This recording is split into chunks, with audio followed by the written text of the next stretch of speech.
AEW had the opportunity tonight to have the go-home show before AEW Dynamite Grand Slam next week, which looks to be a fun card lined up. But tonight, not really as much as you would think to generate excitement. We had stories that advanced. We had things that weren't overly terrible. Let's get in. Let's talk about the AEW Dynamite. Commentators Excalibur, Taz, Tony Schiavone coming live from Wilkes, PA.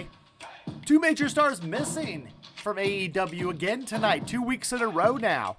If you listened to last week, you'll know what I'm talking about. I'll leave it right there.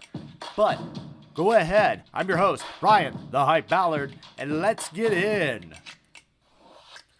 Starting out, we've got right away match number 1. AEW starting out with the Learning Tree, Chris Jericho versus Orange Cassidy. We get a little bit of back and forth in this one. We get about a 20-minute matchup between these two, with the feud being that from a few years ago when a Mimosa Mayhem match occurred at AEW Full Gear. Jericho got his jacket ruined being thrown into a vat of mimosa by Orange Cassidy, and once his $7,000, I guess inflation hit that jacket, collecting in the year 2024. But we do get Jericho pulling up the history of that feud. Orange Cassidy having a bunch of quarters and spare pocket change dumped into Jericho's car.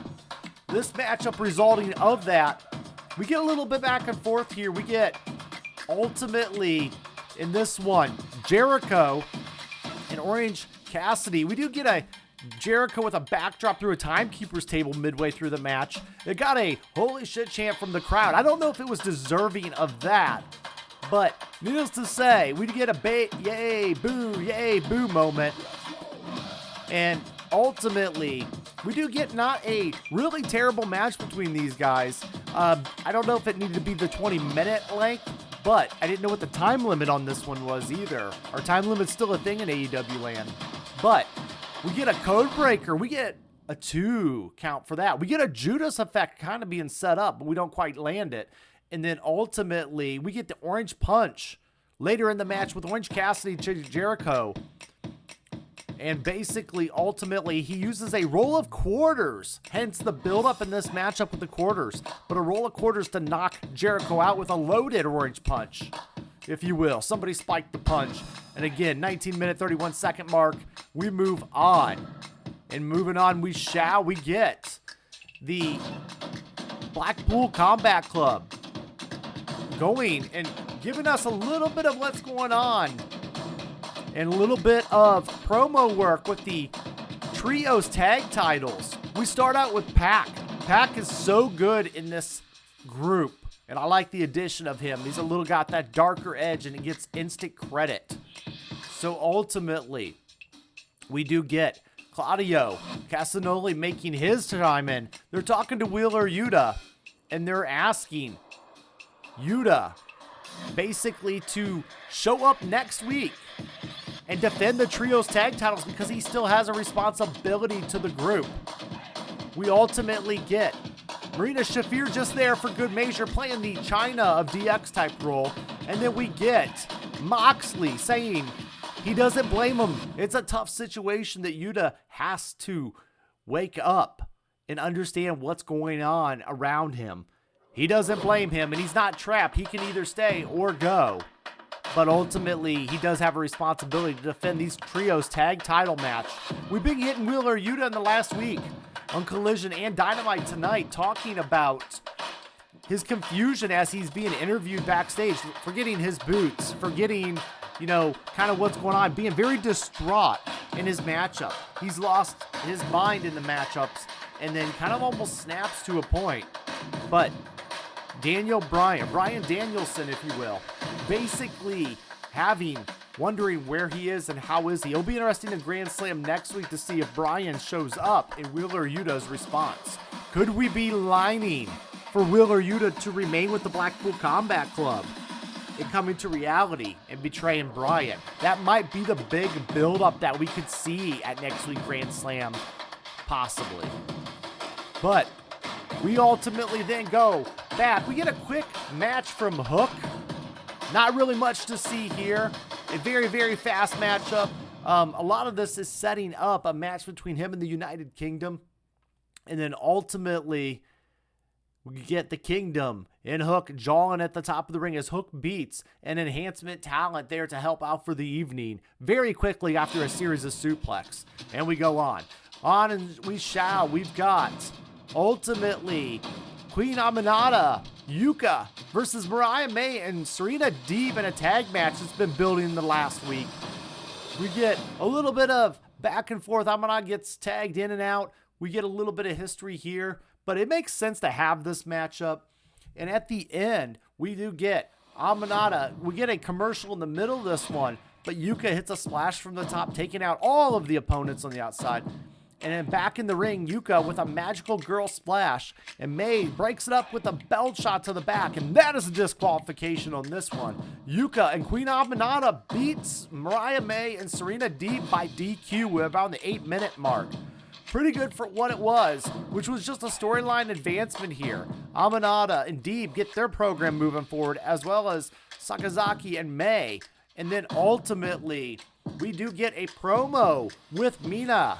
Mina shows up on the Titantron, or the Contron as I like to call it. And Mina shows up talking about how she hasn't heard from Mariah May in forever. And they had a lot of good fun at Stardom and many years ago. And they could have a lot more fun again. So Mina is coming. And we are getting Mina coming soon to AEW to reunite with Mariah May from their days at Stardom. Kind of like this promo. I like this build-up. I know you guys enjoyed it. I'll leave it right up here if you want to see it. Click on that link that I left you. But ultimately, this does leave, us to see a little bit on the American side of what the fans did not see in Japan in Stardom, and bringing that to the U.S. and why that program worked out so well. We then get Mox coming back out. And we get a little bit of a history of Private Party and a little bit of back and forth that they've been having. And Moxley, Casanoli, and Shafir make their way to the ring, but Private Party comes out to ambush them. But ultimately, the Blackpool Combat Club turns the tables and beats them up. And then Shafir gets to stomp on Zay and lays in some punches while Moxley holds him up. Commander appears in the middle of the ring. He kicks off Claudio off the apron. Moxley goes under the ring and gets a hammer. He has the mic and he says he could end Private Party's career, but he won't. 5 years they've been here and they are still in the same position. Consider this a gift as Moxley cracks and lays the hammer down on Cassidy with the hammer. Ultimately, nice spot. Stop. Hammer time right there on the member of Private Party. Then we get Darby Allin out on a skateboard. He comes to try to save the day. And ultimately, the damage is already done. We get a little bit of a fight. And that's setting up their match next week. It's Moxley versus Darby Allin. And the winner will get a world title shot at a future date. Not a bad little setup. Not a bad little segment. The hammer spot looked really good. And again, I'll leave that linked right up above for you guys. That hammer spot looked really good. I actually liked it. Very believable. And I'd like to think that Private Party will sell this and show up next week, maybe with his arm in a sling or something to that nature. Next, we get a nice, what I call is my match of the night. We get the Beast Mordos versus Ricochet. Guys, I want to tell you, the Beast Mordos. You look at him and you think it's 1990s WWE gimmicky or WWF gimmicky, but it's really not. He has got it going on, and it's very easy to dismiss when you first see him, but when this guy can definitely go in the ring, and almost the perfect opponent in Ricochet, to a point where I felt like both men deserved the win here, but ultimately it does have to be Ricochet because he's new, he's being pushed very hard, but this was probably one of my favorite matches I've seen throughout the whole evening. We ultimately get, and then like I said, it didn't have to be long, but it got its job done at the 11-minute mark. So we do get some classic cruiserweight action with a big man brawling effect to it. We get a military press slam from the top, but that's only good for a 2 count. An AEW chant. Mordos has Ricochet up, but he counters with a crucifix. Bomb! back axe kick from Ricochet. He has him up and he hits the vertigo, and that is it. The 1, the 2, and the 3. We get Ricochet continuing his win streak and strong presence in AEW, but the Beast Mortos take nothing away from him. I like what they're doing with the Lucha style in AEW, and I hope there's plenty more to come, and I'll be watching these two. It actually shined both competitors very well tonight, and anytime they're on my TV, I'm going to watch both of them in the meantime here in AEW with no fast forwarding.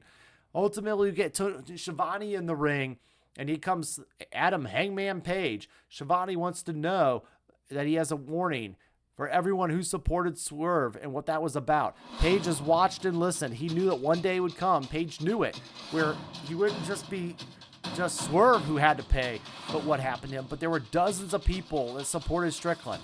Page doesn't know why anyone would cheer for Strickland after what he did. He heard many voices that cheered Strickland on, and one became clear above them. Page stares down Shivani, but here comes Jeff Jarrett, and he catches Jarrett as he enters the ring. They fight out in the crowd, backside, and Page. Basically, they go out and they hit a buckshot lariat, and ultimately, Jarrett is back. Jeff Jarrett gets on the mic. He says he'll be damned if he's going to let Page put one finger on Shivani. And there's a locker room full of people who want to kick Page's ass, but he makes a promise to Page somewhere, someday, somehow, the last outlaw is going to kick your ass. Ultimately, I will say, this is a nice segment, keeps Swerve Strickland in our mind, keeps that epic cage match unsanctioned in our mind, and ultimately continues the feud with a little bit of Jeff Jarrett playing the veteran role here perfectly as we move ahead. We do get a quick interview with Ricochet and Will Ospreay. A little bit of back and forth action, and we do get that we are leading towards Ospreay versus Ricochet at a future date. And October 2nd will be the date for the International Championship. Not quite Grand Slam next week, but the week after at AEW 5, where we celebrate 5 years of AEW Dynamite. We got to build for that one too. But building is, we got, oh hell yeah, we got Will Ospreay, Kyle Fletcher, and Takeshita versus Matthew and Nicholas Jackson and Okada in this big trios tag match. Last week we got the tag team championships being featured. This week we got the trios action between these two groups. If you want action and a lot more than that, check out the fans of ProWrestling.com. We all have all kinds of great podcasts over there, like the Wrestling Fans Insight, TED Takes, and many more with our partners over there, fans of ProWrestling.com. We have ultimately the Elite. They pose on the floor, but baseball kicks by their opponent. We get a little bit of action. We get Ospreay attempting to fight out of the Elite's corner. He does tag in Fletcher, who runs both over with a double clothesline, again leading up to these two in a tag team match, going for the titles against the Young Bucks. So, tonight we have to have a little bit of back and forth, a little bit of strong standing, but ultimately we do get the Hidden Blade by Fletcher and Ospreay, and that is the 1, the 2, and the 3. Will Ospreay, Kyle Fletcher, and Takeshita at the 19-minute, 36-second mark. Awesome match where the guys went all out. Great main event overall for Dynamite. But I will say, we're going to get into our final thoughts and what could we have done more? What about Grand Slam? Guys, hit that like button if you like AEW. Thank you so much for everything you do. If you're a new subscriber recently that's been helping the channel, thank you so much. I love our interactions down below. I love commenting and talking with you guys. So, let's get into our final thoughts. AEW does it again for 2 weeks in a row. Bryan Danielson, the American Dragon, the world champion, and the former champion before him, Swerve Strickland, another main eventer in his making, all absent 2 weeks in a row at AEW Dynamite. And I'm actually okay with that. The villains have risen, and they've taken over programming in the form of Adam Hangman Page, and in the form of Moxley and the Blackpool Combat Club running wild. It'll be a matter of time before we get our good guys back, and I believe next week at Grand Slam, that will be really the show that must be a can't miss. It must be a must-watch show that we're building up for. While tonight, I do feel like it was just a very quick show. If you guys really want some highlights, I recommend the Jon Moxley addressing the Trios Championship promo. I also recommend the Hammer Time with Mox and Blackpool Combat Club, and ultimately one matchup, and that is the Beast Mordos versus Ricochet. It was just a fun, entertaining match, well placed in the middle of the card.